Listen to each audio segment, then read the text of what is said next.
Muy bien.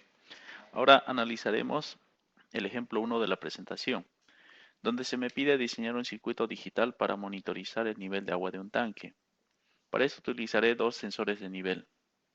Por una parte tengo el sensor de nivel inferior y un sensor ubicado en la parte superior del tanque. Me dice también que estos se activan en nivel bajo al contacto con el agua. Además, habrá una luz roja que me indica cuando el tanque está vacío y una luz verde me indicará cuando el tanque se encuentre lleno.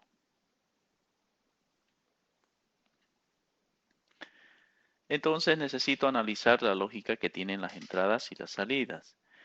En cuanto al sensor E0 y E1, es claro, ¿no? El enunciado me dice que se activan en nivel bajo al contacto con el agua. Eso quiere decir que me van a dar un 0 cuando entren en contacto con el agua. Para las salidas, la luz roja S0 se pondrá en nivel lógico 1 cuando el tanque esté vacío y la salida de la luz verde S1 se pondrá en 1 cuando el tanque esté lleno. Con esto yo puedo determinar que las combinaciones que va a tener mi tabla van a ser 4, porque hay dos entradas y esto se trata de un circuito combinatorio. Recordemos que en un circuito combinatorio las salidas dependen directamente de las combinaciones que tienen las entradas. Entonces mi tabla de verdad sería la siguiente. Y aquí lo que voy a hacer es analizar, en primer lugar, cada una de las salidas. Voy a analizar primero la salida S1 y S1 me dice que va a ser 1 porque es la luz verde cuando el tanque esté lleno. Entonces, ¿cuál sería la condición para que el tanque esté lleno en este ejercicio? Bueno, sería la siguiente, ¿no? Si los sensores se ponen en nivel bajo, es decir, me dan un 0 cuando entren en contacto con el agua, el hecho de que el tanque esté lleno significa que el agua tendría que estar encima de E0 y encima del nivel del sensor E1, ¿no? Porque está en contacto con ambos sensores. Entonces la condición para que ese 1 o la luz verde esté en 1 es que ambos sensores me indiquen que están en contacto con el agua. El resto de los casos, la salida sería sería 0, ¿no? Porque no está el tanque lleno. Ahora, para analizar la salida 0, que es de la luz roja, la condición me dice que la luz roja o S0 se pone en 1 cuando el tanque esté vacío. Entonces, ¿en cuál de estas condiciones podemos considerar que el tanque está vacío? Nuevamente analizando la lógica que tiene, ¿no? Cada sensor. Si me dice que los sensores me dan 0 cuando entran en contacto con el agua, el hecho que el tanque esté vacío significa que ninguno de los sensores tendría que estar en contacto con el agua, ¿no? El agua tendría que estar por debajo del sensor E0. Eso me indica que tanto el sensor E0 y el sensor E1 deberían estar en nivel lógico alto, deberían estar en 1.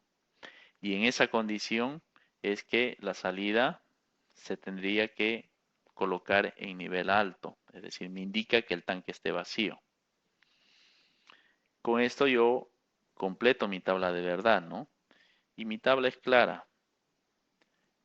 La luz verde, que es S1, se pone en 1 cuando ambos sensores estén en contacto con el agua. Eso me indica que el tanque esté lleno. Y la luz roja, es decir, S0, se pone en 1 siempre que ninguno de esos tanques estén en contacto con el agua. Eso me indica que el tanque está vacío. Y con esto ya tengo completa la tabla de verdad. ¿Qué es lo que sigue después en el diseño de circuito? A partir de esta tabla, yo tendría que identificar qué función lógica corresponde para esta condición. En este caso es algo simple por el hecho de que si observamos nosotros la salida 1, básicamente corresponde a la condición que nos da una compuerta NOR. Recuerden que la compuerta OR me da una salida en alto siempre que alguna de sus entradas esté en nivel lógico alto. Fíjense. Y la compuerta NOR es básicamente una OR negada. Entonces la condición tendría que ser contraria, ¿no? Por esa razón es que la salida 1 básicamente es la condición de una compuerta NOR. Y la salida 0 obedece a la condición de una compuerta AND. En la AND, recuerden que para que la AND me dé 1, ambas entradas tienen que estar en nivel lógico 1. Si alguna de sus entradas es 0, automáticamente la salida en una AND es 0. Entonces, en este caso, básicamente tanto para la salida 1 como para la salida 0, las compuertas NOR y las compuertas AND permiten establecer esas condiciones, ¿no? Y por eso es que a partir de ello es fácil deducir cuál es la ecuación lógica para cada una de las salidas. Fíjense, esta es la compuerta NOR, que es básicamente una OR negada, y aquí tengo la compuerta AND, que es la multiplicación o el producto entre las dos entradas. Entonces, con esta función lógica es posible elaborar un esquema de circuito. Y el esquema es el siguiente, ¿no? Tengo la entrada E0 y E1 conectada a una compuerta NOR. Y básicamente la salida de la NOR sería el LED o la salida S1, ¿no? Que es el LED verde. Y con respecto a la compuerta AND, la salida corresponde con el LED rojo, ¿no? Que me indica que el tanque está vacío. Entonces, este es el análisis que tenemos para el ejemplo 1. Ahora veremos trabajar el otro ejemplo.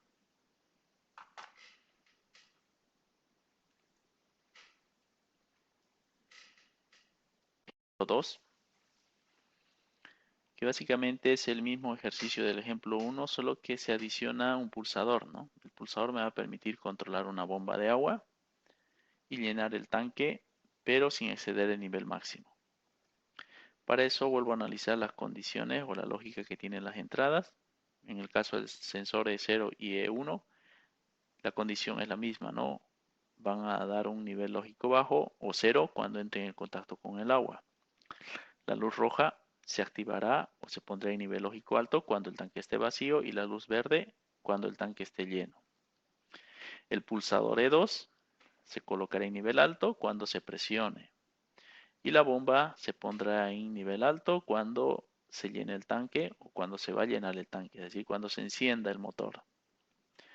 Las combinaciones que tendría en este caso al aumentarse una entrada, que es el pulsador E2, serían 8. Y aquí analizaremos entonces la salida para el motor. En este caso, el motor depende directamente del pulsador. Si yo presiono el pulsador, enciendo o activo el motor para que empiece a llenarse el tanque. Entonces, solamente me interesa analizar estas 4 combinaciones donde el motor o el pulsador está presionado. Y en todas las opciones o combinaciones donde el pulsador está presionado, la salida del motor debería ser 1 porque se tiene que activar para el llenado, salvo esta condición de acá, ¿no? Que es el momento donde el sensor E1 y el sensor E0 tienen nivel lógico bajo. Eso quiere decir que ambos sensores están en contacto con el agua, lo que me indica que el tanque se encuentra lleno. Y como la condición me dice que no debe exceder el nivel máximo del tanque, es que se tiene que apagar el motor, ¿no? Por eso, en este caso, en particular, la salida del motor es 0 pese a que se esté presionando el pulsador. Entonces, eso es parte, ¿no? de las condiciones que me da este ejercicio. Con respecto a la salida 1, que es la luz verde, serían las mismas, ¿no? La luz verde me va a dar 1, o indicándome de que el tanque está lleno. Es decir, aquí y acá. ¿Cuándo está lleno el tanque? Cuando ambos sensores de nivel E0 y E1 estén en cero, ¿no? Porque se activan con nivel bajo cuando entran al contacto con el agua. Para el caso de la salida cero, que viene a ser la luz roja, donde me indica que el tanque está vacío,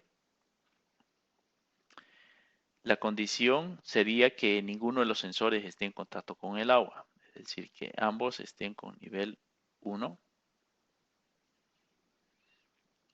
y en esos instantes la salida se pondría en 1, ¿no?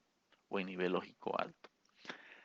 Entonces con esto básicamente he cumplido con lo que pide el ejercicio. Tengo la tabla desarrollada y a partir de acá lo que tendría que determinar es la función lógica. A diferencia del caso anterior que tenía una combinación de 4 posibles valores, en este caso al haber 8 ya no es fácil deducir la función lógica con compuertas, ¿no? Entonces aquí es donde vamos a aprender nosotros a cómo obtener las ecuaciones a partir de una tabla de verdad, pero eso se va a ver en la siguiente clase.